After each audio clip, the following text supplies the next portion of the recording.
Morning, welcome to another Sunday vlog. One thing about the Catholic Church is consistency. Every year we have the same feast, the same solemnities. So for example, the date for Easter last year is different from the date for Easter this year. And for the longest time, I have thought that the feast of Christ the King will fall on the last Sunday of November, which usually ends the liturgical year in the Catholic Church. But this year it wasn't the same. This year is falling on a Sunday before the last Sunday. And then Advent is starting the last Sunday of November. Last year when I spoke about the feast of Christ the King, I made the mistake of mentioning that Christ the King and Corpus Christi is the same thing. And people almost took off my head. We are so quick to correct people when they say something wrong, but when they do things right, we do not have anything to say about it. Okay, let's talk about what's happening right now. Today is the feast of Christ the King, which means that if you have any Catholic church around you, you would have heard people going around singing, praying, and just spreading love and laughter. And it's basically to proclaim Christ as King. Now, this procession should ideally be done sometime in June, which is the feast of Corpus Christi. But we don't do it in June because it is the rainy season here in Nigeria, and ideally you don't want rain to beat people on this such procession. So it is done in November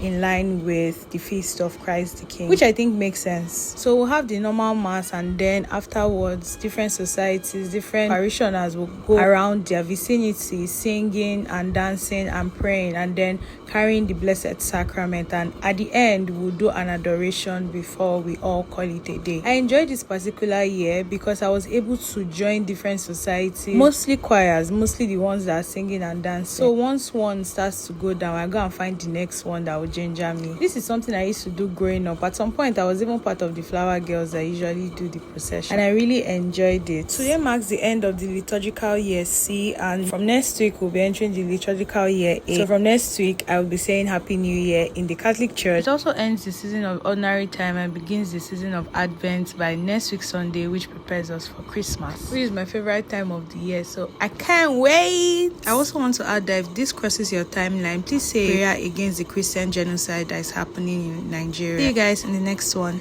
Bye.